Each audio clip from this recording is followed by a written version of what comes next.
त्यातून भावार्थ काढायचा आहे. 25वा श्लोक पाहायचा आहे. कटश्च कर्ता वमिति संबंध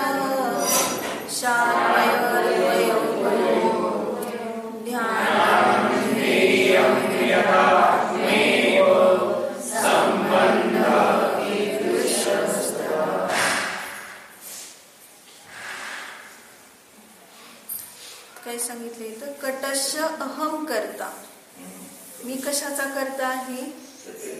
कट म्हणजे चटई, म्हणून त्या शहराला नाव काय दिलं? कटक.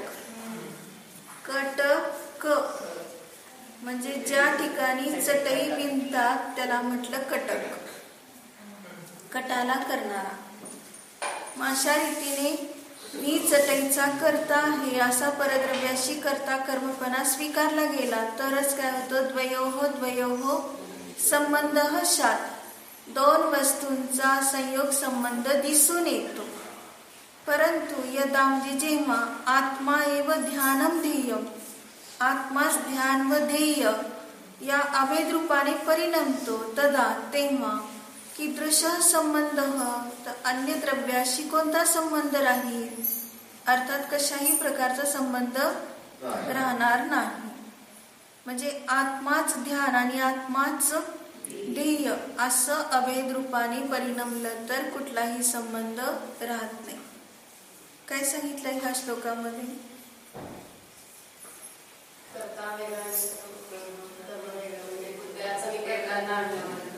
अभिन्न षटकारक. काय म्हणायचं ना?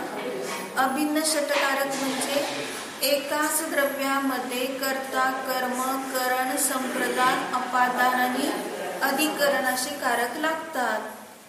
दोन द्रव्यात लावायला गेलं की तिथं काय होत आहे?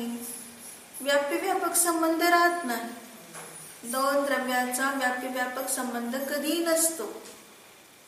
आंतरव्याप्य व्यापक संबंध कसं काय असू शकेल दोन द्रव्यामध्ये? आंतरव्याप्य व्यापक संबंध कशाला म्हटलं? मी ज्ञानमय आहे. मग ज्ञान हे काय झालं? ज्ञान, मी म्हणजे आत्मा, आत्म्यामध्ये ज्ञान व्यापून राहिलं. म्हणून आत्म्यामध्ये जसं ज्ञान व्यापून राहतं तसं स्पर्श रस गंध वर्ण हे गुण व्यापून राहतील का? नाही राहत. म्हणून मी शरीर आहे असं म्हणू शकत, म्हणजे त्याची मान्यता ठेवू शकत नाही. कारण शरीराशी आपला तादात्म्य संबंध नाही. संयोग संबंध जो आहे तो आपल्या अशुद्ध परिणामाने झालेला आहे. म्हणजे उदाहरण यांनी फक्त एक चटईचं घेतलं की कटश्य करता मिती संबंध, म्हणजे कटाचा मी म्हणजे चटईचा मी करता आहे. मग अशा प्रकारचा हा संबंध काय आहे? कर्ता कर्म संबंध अज्ञानाने झालेला आहे. म्हणजे कर्ता कर्म प्रवृत्ती आपण पाहतो ना समयसारमध्ये. अज्ञान ज्या कर्ता कर्म प्रवृत्ती, अज्ञानापासून उत्पन्न होणारी ही कर्ता कर्म प्रवृत्ती आहे. ती जोपर्यंत आहे तोपर्यंत काय आहे? तोपर्यंत तो कर्म बांधतो. म्हणजे विचारलं ना 19व्या गाथेत, किती काळपर्यंत हा जीव अज्ञानी राहतो? किती काळपर्यंत राहतो? 19वी गाथा सांगितली होती. कोणती आहे? कम्मेनो कम्ममिह अहमिदिह कमच कम्मनो कम्मम. मग आता सांगितलं की कर्मामध्ये आणि न कर्मामध्ये मी आहे आणि माझ्यामध्ये किंवा मी कर्म न कर्म रूप आहे आणि माझ्यामध्ये कर्म न कर्म आहे. अशी जोपर्यंत जायसा खलु बुद्धी अपरिबुद्धो हवदिताव, ही बुद्धी जोपर्यंत आहे तोपर्यंत अप्रतिबुद्ध अज्ञानी आहे. अज्ञानाने काय म्हटलं? कर्म न कर्मामध्ये आपणत्व करतोय ना. हा मी आणि माझी हे ओझं घेऊन वाहत. म्हणजे मी कोण आहे? तर सकाळी घेतलं होतं ना विरूपादी स्वरूप. पंचास्तिकामध्ये निरुपाधी स्वरूप सांगितलेलं. मग ते निरुपाधी काय आहे, ती सोडून उपाधीच ग्रहण कर. कोणी आपल्याला विचारलं तू कोण आहे, की लगेच म्हणतो अमक्याची मुलगी, अमक्याचं म्हणजे दोन्ही कुलाचं नाव सांगत असतं, माहेरचं आणि सासरचं. मंदोदरी जेव्हा म्हणते ना रावणाला की आता तुम्हाला पटलं ना की सीता तुमची होणार नाही, आणि आता तुम्हाला अंतरंगातूनच सीतेविषयीचे भाव उतरलेले आहेत. खूप आनंद झालाय मंदोदरीला, कारण तो आपला हट्ट सोडायला तयार नाही. शेवटी मंदोदरी जाऊन काय म्हणते, मी सीतेच्या रूपात तुमच्या समोर येते, पण सीतेचा नाद सोडून द्या. म्हणजे विद्याधराची मुलगी आहे ती आणि पत्नी पण आहे, त्यामुळे तिला काही तसं रूप बनवायला अवघड नाही. म्हणून तिने लगेच काय केलं, आश्वस्त करून टाकलं रावणाला, तेच रूप पाहिजे ना तुम्हाला, तर मी स्वतःच तशी होते. तर रावण काय म्हणतो, तू आहे तशीच बरी आहे, सीतेच्या रूपात नको. मग तिला इतका आनंद झालाय की आता सीतेविषयीच उतरलंय अंतःकरणातून. मग बघा, तेवढं आपण ऐकलं तरी आपल्याला काय होतंय, बरं झालं रावणाच्या मनातनं सीता उतरली. आता आपल्या रावणाचा सीतेचा काही संबंध नाही आपला, पण आपण ते ऐकून सुद्धा काय म्हणतो, बरं झालं. मग तसंच आपल्यावर घटवायचं, माझ्या अंतरंगातून राग भाव उतरला, बरं झालं म्हणतो का, तिथं नाही लावत. रावणाच्या अंतःकरणातनं उतरला, बरं झालं. माझ्याही अंतःकरणामध्ये कुठेही राग नाही, द्वेष नाही, कुठल्याही पदार्थाविषयी राग द्वेष नाही, उतरले ते माझ्याही अंतःकरणात. पण केव्हा होते ते, जेव्हा विराग स्वरूपाला जाणतो. ते रावणाच्या मनात सुद्धा केव्हा झालं, विरक्ती झाली सीतेविषयी. ते का विरक्ती झाली, कुठल्या एका वाक्यानेच फक्त विरक्ती झाली. काय म्हणाली ती, बहुरूपिणी विद्या सिद्ध करून सीतेजवळ डायरेक्ट गेलाय तो, की आता तरी ती माझ्यावर मोहित होईल, काय अपेक्षा घेऊन गेलाय. तिला काही बाहेरचं कशाचं आकर्षण होतं का, ती सती शीलवती आहे आणि रामापेक्षा तो कितीतरी पटीने चांगलाच आहे की पूर्वीपासून. परत बहुरूपी विद्या सिद्ध करून काय दाखवायचं होतं त्याला. राम तर भूमिकोचरी आणि हा तर विद्याधर, आणि हा 3 खंडाचा अधिपती. राम तर बलभद्र, ते तर म्हणजे काही बलभद्राजवळ ही संपत्ती नसती 3 खंडाची. मग मुळातच तो रूपाने, धनाने, विद्येने, सर्वांनीच तो उच्चच होता रामापेक्षा. मग अजून त्याला बहुरूपिणी विद्येतून काय करायचं होतं, काय होतं त्याच्या मनामध्ये. म्हणजे शेवटपर्यंत आशा राहते ना मनुष्याला, की आता काय कुठल्या तरी विषयात आकर्षित होईल आणि मग ती माझी होईल. बघा, ती रावणाची दुर्दशा नाही, आपली सुद्धा आहे की नाही. तर कशाने झालेलं होतं, ती एक मुलगी विद्याधराची विद्या सिद्ध करत होती, आणि ती विद्या सिद्ध करत असताना तिचं प्रतिबिंब पडलं होतं विहिरीच्या पाण्यात. आणि ते पाण्यामध्ये फक्त काय दिसत होतं, वरून विमानातून एक विद्याधर चालला होता आणि ते केसाची बट फक्त त्याला प्रतिबिंबात दिसली, म्हणजे प्रतिबिंब रूपाने त्या पाण्यात दिसली. ती दिसली नाही, पण त्या केसाच्या बटीवरून तो कुठं आला, खाली उतरला आणि तिचा शोध घेतला. आणि ती पण काय म्हणाली, मला आता तुम्ही चलायमान करू नका, मी विद्या सिद्ध करते, नंतर तुमच्याकडे पाहते. मग त्यावेळेस त्याने सोडून दिलं. मग तिला विद्या सिद्ध झाली, कारण एकाग्रता नसेल तर विद्या सिद्ध होणार नाही. मग ते पुढं कर्णाने योगाने काय सांगितलं, की म्हणजे जे त्या बटीला पाहून काय झालेले आहेत, मोहित झालेले, ते पुढे जेव्हा आणखी मनुष्य होतात आणि मनुष्य झाल्यानंतर मुनी होतात, आणि मुनी झाल्यावर त्यांचे गुरु त्यांना काय सांगतात, जेव्हा त्यांनी विहिरीतल्या पाण्यात डोकून पाहिलं त्यावेळेस ते गुरु म्हणतात की तू कोण आहेस, तुला अजून स्त्रीचा मोह सुटलेला नाही.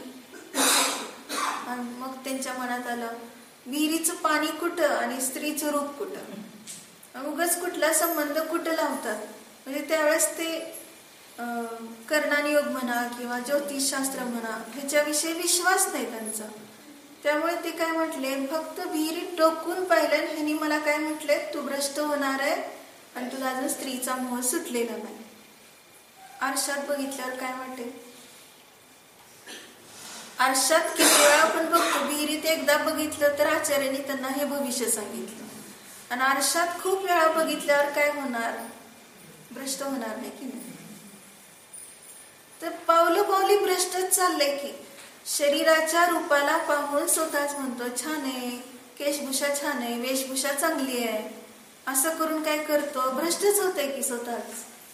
पुद्गलाच्या रूपाकडे पाहून करता कर्मसंबंध त्याच्याशी आपला नाही, पण त्याला पाहून आपली सुंदरता समजते, आणि म्हणून हे सर्व मोह संपत नाही.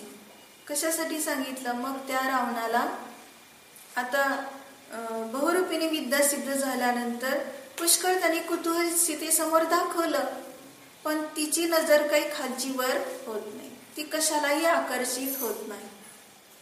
आणि तिने काय फक्त एकच वाक्य काय बोलली,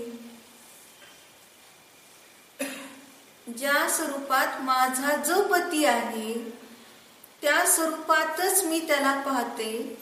एक पतिव्रत असलेली ही, म्हणजे स्वपतिव्रत असलेली ही जी आहे तर ती काय आहे, ती कशालाही बोलणार नाही.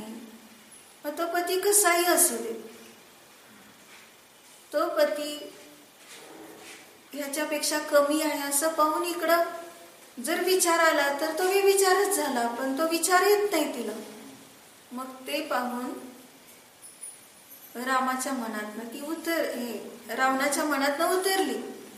कारण का तर आता काही झालं तरी ती रामाशिवाय कोणालाही मानणार नाही, म्हणजे एक प्रकारचा अपमानच झाला ना. त्यामुळे आता तो तिकडे डुंकूनही पाहत नाही. आणि मग मंदोदरी काय म्हणते, आता तुम्ही सीतेला रामाकडे पोच करा, म्हणजे कशाला तिला इथं ठेवायचंय.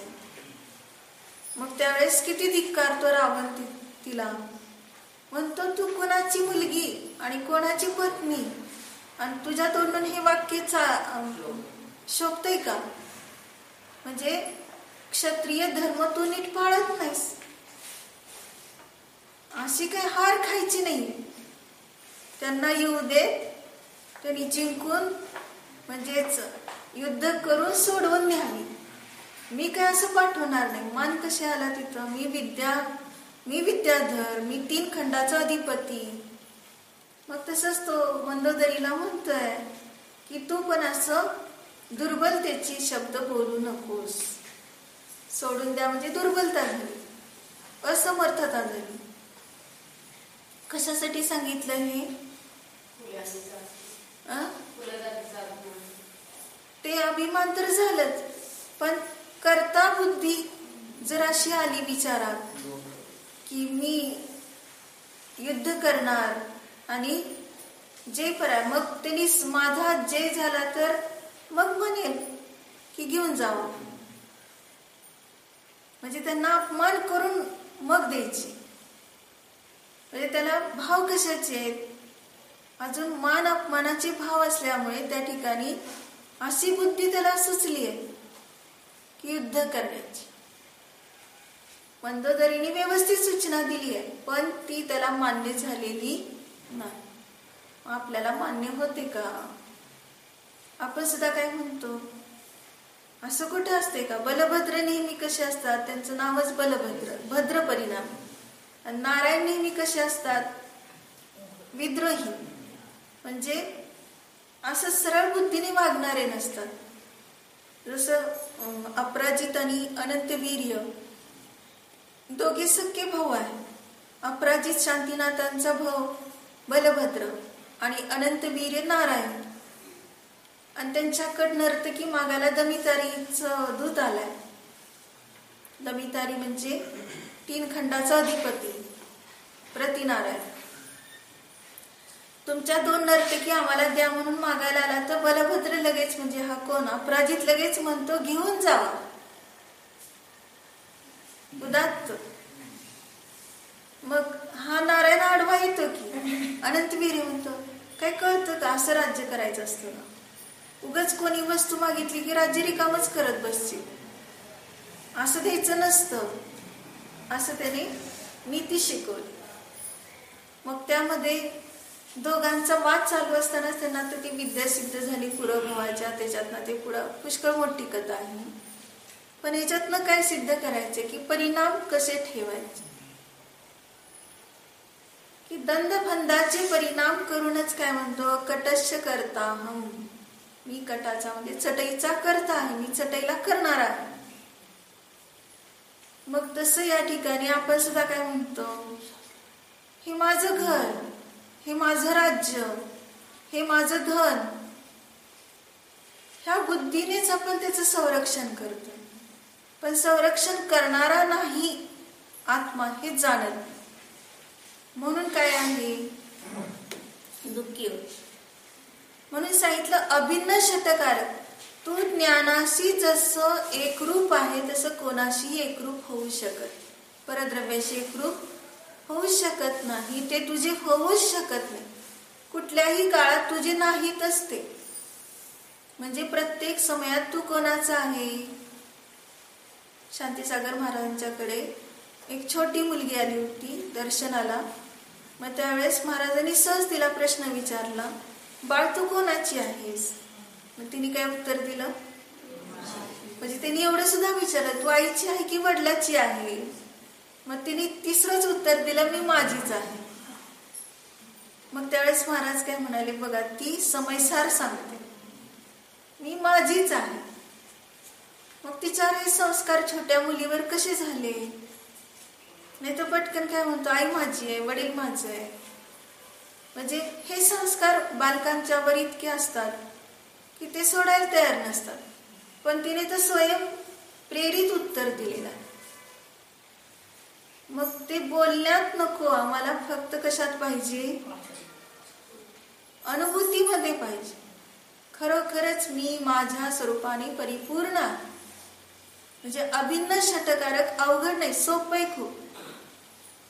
भिन्न षटकारकामध्ये उलट एवढी अशांती आहे. मी चटई बनवली म्हटलं तर लगेच म्हणतो, सकाळी सांगितलं ना निरुपाधी आणि उपाधी ह्याच्यातला फरक. मग ते निरुपाधी सांगताना सगळे सिद्ध समान, स्वभाव समान आहे म्हटल्यावर कुठं फरक नाही. मग उपाधीमध्येच स्पर्धा आहे. मग उपाधीमध्ये स्पर्धा कशी आली, तर तुझी चटई चांगली झाली की माझी चटई चांगली झाली, आली ना स्पर्धा. मी चटई करणार आहे म्हटलं की कोणाची चांगली झाली, कोणी चांगली बिनली. मग मी करणार आहे म्हटलं स्वयंपाक, आता चटई सोडून सगळं घ्या, मी स्वयंपाक केला. मग काय म्हणतो, काल त्या सुनेने केला होता, आज ह्या सुनेने केला. म्हणतो काल जसं त्या सुनेने केला तसं आज ह्या सुनेने केला नाही, हिला येत नाही तसं. तुलना केली ना दोघीमध्ये. ती हुशार आहे, ही एवढी हुशार नाही. झालं त्या दोघींच्या मध्ये काय सुरू झालं, स्पर्धा सुरू झाली. आता मी हिच्यापेक्षा चांगलं करून दाखव. उपाधी आली ना, मी केलं म्हटलं की उपाधी आली, आणि उपाधी आली की अशांती आली. आपण करणारे नाहीच आहे हे जर तिथे स्वीकारलं तर मग दुःख होणार किंवा स्तुतीची अपेक्षा राहणार नाही. आणि कोणी निंदा केली तर करणारा नाही आधी स्वीकारली, त्यामुळे काही तर वाटणारच नाही. म्हणून प्रत्येक समय कसा आहे, विचार कोणता करायचा. म्हणजे कुठलंही असू देत, मी करणारा आहे असा जोपर्यंत विचार येतो तोपर्यंत तो अशांत आहे. तीर्थंकर प्रकृती सकाळी सांगितलं होतं. काय सांगितलं? तीर्थंकर प्रकृती उपाधी आहे, पण सिद्ध झाल्यानंतर त्या ठिकाणी सगळे समान आहे, कुठल्याही केवलीमध्ये फरक नाही. मग जी उपाधी निघून जाते त्याच्यामध्ये त्याची अपेक्षा कशाला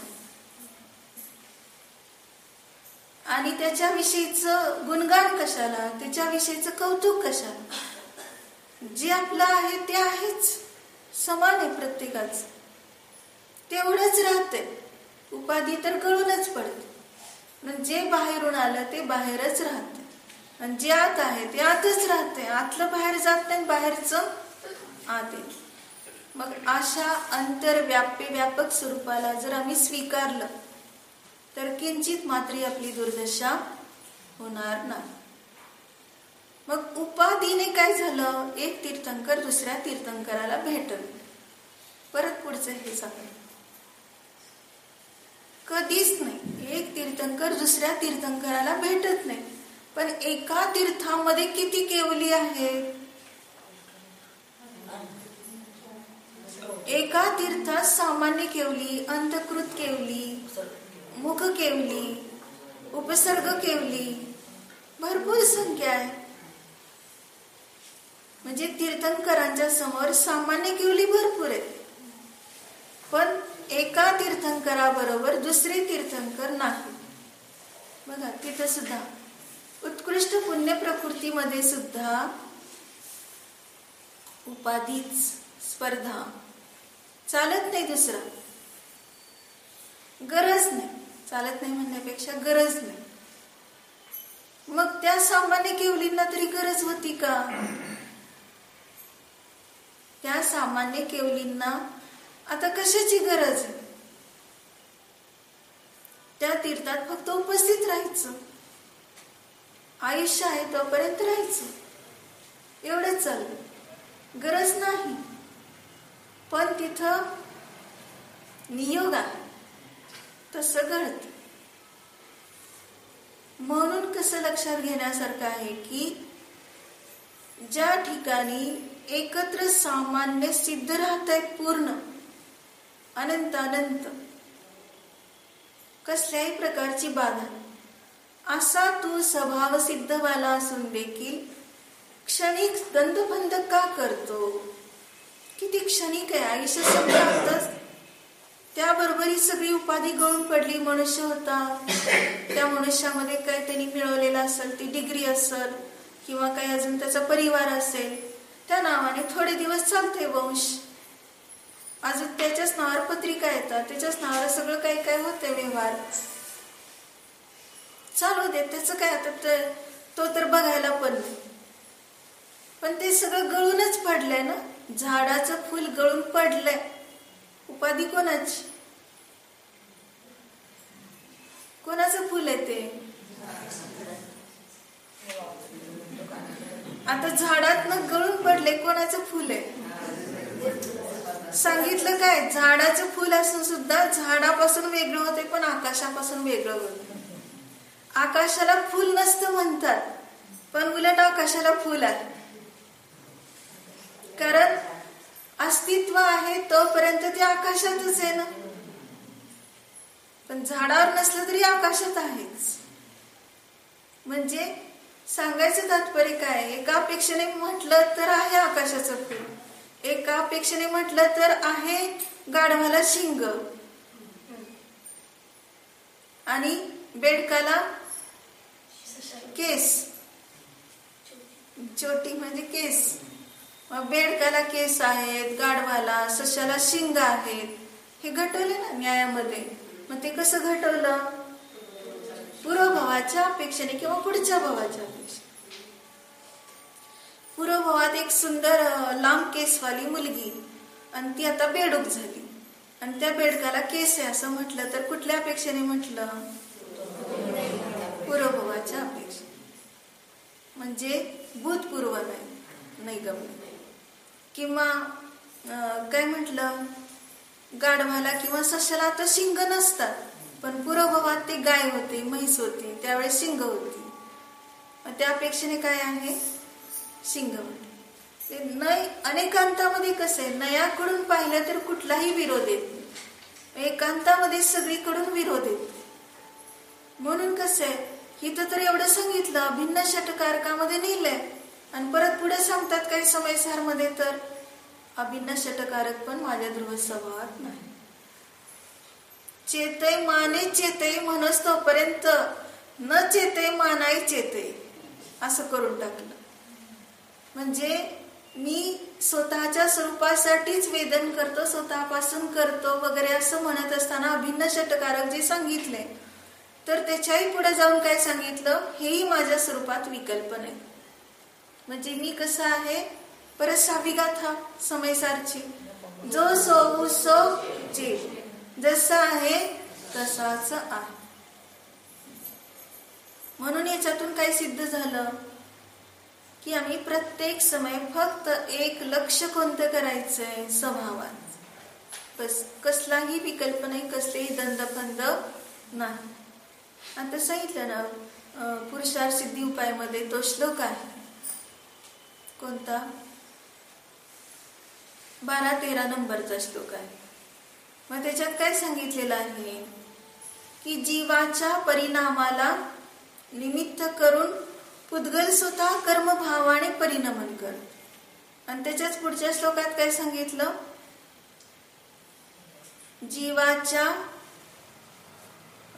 जीवाचे परिणाम कर्मपुद्गलाच्या उदयात, म्हणजे कर्मपुद्गलाच्या उदयाचे निमित्त करून जीवाचे परिणाम होतात, स्वतः परिणाम होतात.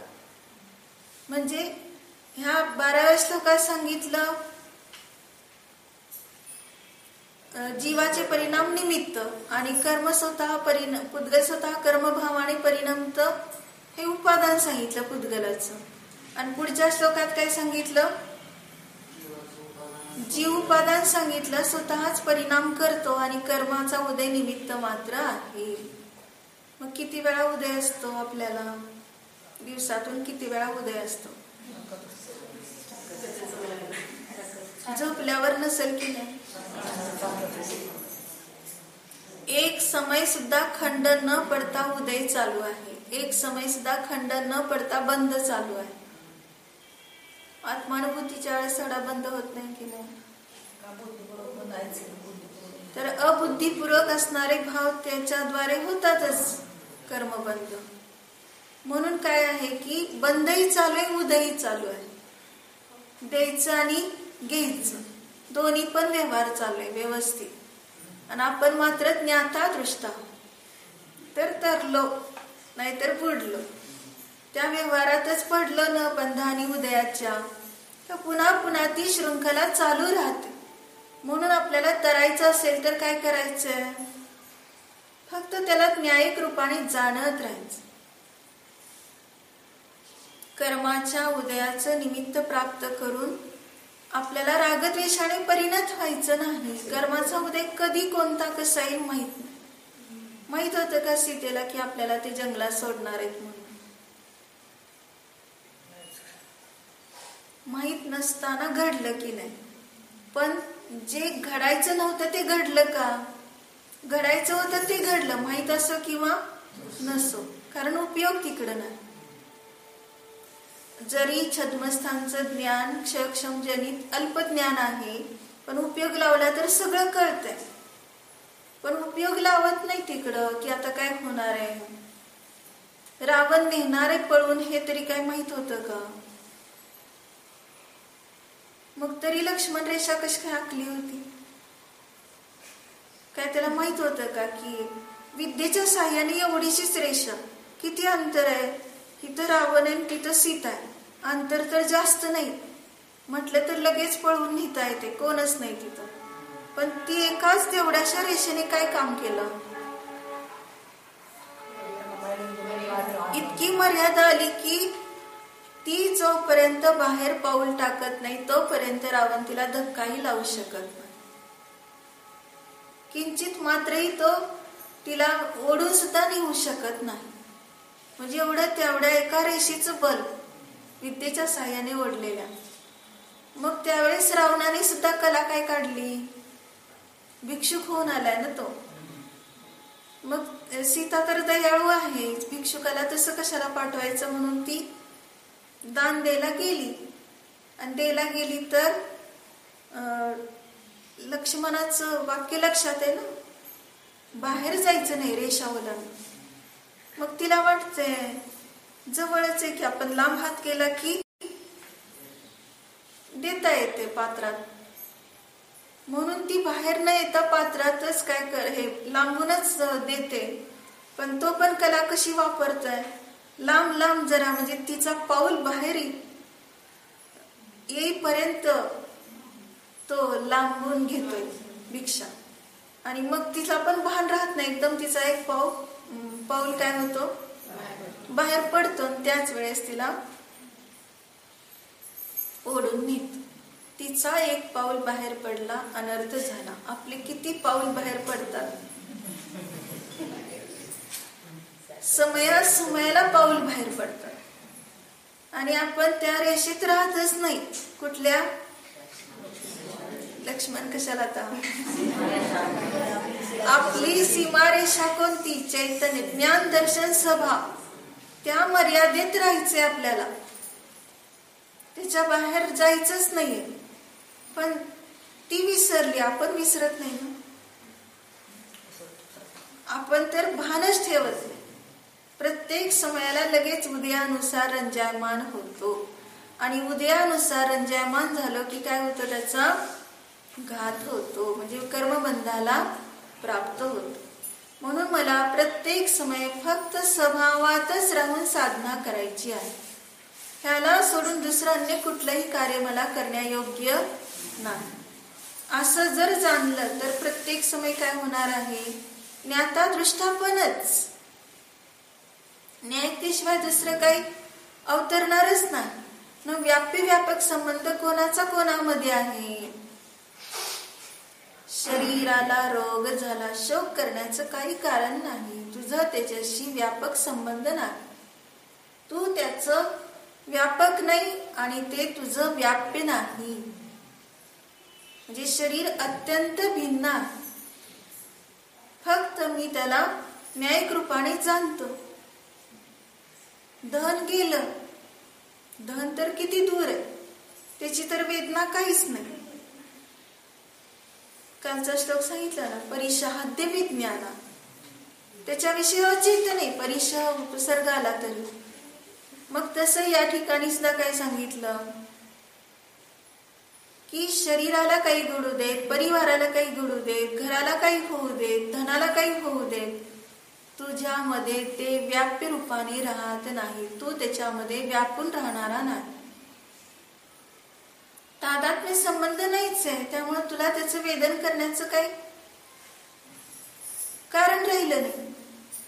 म्हणजे शरीरापेक्षा सुद्धा जर आपलं एखाद्या बाहेरच्या वस्तूवर प्रेम असेल जास्त, तर कदाचित शरीराला काही झालं तर जाणवत नाही, पण बाहेरच्या वस्तूला काही झालं तर लगेच जाणवत. कोणाचं उदाहरण घ्यायचं, पुराणातलं. ते कोणते मुनी होते, श्रुतसागर ना. त्यांना काय कळलं, म्हणजे त्यांच्या तोंडून एकदम हाय म्हणून शब्द निघून गेले. काय ते श्रवण नक्षत्र कंप पावलं. श्रवण नक्षत्र कंप पावल्यावर त्यांनी ते निमित्त ज्ञानाने जाणलं की काहीतरी इथं उपसर्ग आहे मुनींच्यावर, विनाश काल आलेला आहे. लगेच जाणला अवधी ज्ञानाने 700 मुनींच्यावर उपसर्ग होत आहे. आणि ताबडतोब विष्णू कुमार मुनींना काय केलंय, त्यांना सांगितलंय की आता उपाय करा, म्हणजे रत्नत्रयाचं रक्षण करा. किती लांब होते ते मुनी, 700 मुनी, आणि किती लांबून यांनी जाणलं. पण उपयोग काय, रत्नत्रयामध्ये इतका उपयोग लागलाय तर शरीरापेक्षा पहिलं भान कशाचं आलं, रत्नत्रयाचं. मग आपल्याला असं वाटतं का की आता धर्मावर काहीतरी होते, संकट आलंय, वाटत नाही. आपल्याला ती मूर्ती खंडन होण्याच्या आधी काय वाटलं का, आपल्याला काय सूचना मिळालीच नाही. कुठं आपलं तेवढं ज्ञान म्हणतो. असतं तर आधीच जागरूक झालं असतं. ज्ञान नसू देत जास्त, पण उपयोग आहे का? म्हणजे देवशास्त्र गुरुचं रक्षण होण्यासाठी आपला उपयोग आहे का तिकडे? त्यामध्ये उपयोग म्हणजे आपल्या आत्म्यामध्ये उपयोग, म्हणजे शरीराधिकापासून भिन्न आहे असं जर जाणलं तर पूर्ण सगळं त्याची शक्ती कुठे एकवटली? विकल्पाच्या भूमिकेत देवशास्त्र गुरुकडे आणि निर्विकल्प आत्मानुभूती. म्हणजे एवढंच कार्य आहे, पण आम्ही काय करतोय? म्हणजे आपल्या स्वप्नात सुद्धा येईल. काय स्वप्नात येईल? तर धनाचं रक्षण करायचं. बघा, चोर आलाय स्वप्नात. काही जणांना काय होतं, आपल्या घरात चोर आलाय, चोरी होऊ लागली आहे, आणि खरोखर काय होत असतं, इकडं स्वप्न पडत असतं, तिकडं चोर दार फोडत असत. म्हणजे आवाजाने तो उठला नाही, स्वप्नातून खडबडून उठलाय, जागा झालाय आणि रक्षण करतोय. म्हणजे त्याचा उपयोग किती आहे धनाकडे? स्वप्नात सुद्धा ते धन येतंय आणि चोर येतंय. मग स्वप्नात सुद्धा आत्माच येईल असं होणार नाही का? स्वप्नात सुद्धा देवशास्त्र गुरुच येते. म्हणजे अशा रीतीने झालं तर काय आहे की आपण म्हणजे पराचे करते धरते नाही, सहसिद्ध झालं. भिन्न षटकारकामध्ये अडकण्याची गरजच राहिली नाही. नाहीतर काय म्हणेल, मी धर्माची रक्षा केली, बघा मी धार्मिक आहे. तू काहीच केलं नाही. धर्म, प्रत्येक वस्तूला धर्म आहे. तू कशाला काय करायला गेलायस? करूच शकत नाही. नवी परिणमदी न गिन्नदी उपपज्जदी न परदवपज्जाय नानी जानंतो विहू उग्गल कम्मम अनेय विहम. 76 नंबरची गाथाही समयसार मध्ये. ज्ञानी फक्त जाणतो, पण त्या रूपाने परिणमन करत नाही, त्याला ग्रहण करत नाही, त्या रूपाने उत्पन्न होत नाही. म्हणजे अशा रीतीने फक्त मी जाणणारा मात्र आहे. काय सुदर्शन शेठजींना वाचवायला कोण आलं? वारिसेनाला कोणी वाचवलं? आपण म्हणणार की ते व्यंतर जागरूक होते म्हणून त्या दोघांचं रक्षण झालं. मग व्यंतर तर नेहमीच जागरूक असतात आणि आपल्याला काही संकट आलं तर ते करणारच, असं लगेच आपण त्या उदाहरणातून आपल्याकडे गेलो. काय गरज नाही त्याची. मी फक्त माझ्याच रक्षणामध्ये राहणार, ह्याला सोडून दुसरं माझं अन्य कार्य. लगेच 25वा श्लोक आपल्याला हा काय सांगतो? सर्व 25 दोषाने रहित. मी समयदृष्टी कसा असतो? कारण का तर म्हणणार, बघा त्यांचं रक्षण केलं, माझं नाही केलं ना. मी किती संकटात आहे, त्याच्यापेक्षा जास्त पंचम काळातला यायला नको का त्यांनी? म्हणजे अशी अपेक्षा ठेवतो, कर्ता बुद्धी ठेवतो. कोण तुझं म्हणजे एक द्रव्य दुसऱ्या द्रव्याचं काही करत नाही. तुझ्यामध्ये परिपूर्ण शक्तीची श्रद्धा कर, मग तुला किंचित मात्रही तसे परिणाम होणार नाही. आणि असं जाणलं तर काय होणार आहे? सहज परम शांतीला प्राप्त होणार आहे. म्हणून काय आहे की मी अकर्ता अभोक्ता आहे हे जाणलं तर 25 दोष कोणते? 8 दोष कांक्षा वगैरे, शंकाकांक्षा, 8 मनाने रहित, 3 पुढतेने रहित आणि 6 नायतनाने रहित. अशा रीतीने हा काय आहे? सदैव निर्दोष स्वरूपाला जाणून आनंदाला प्राप्त.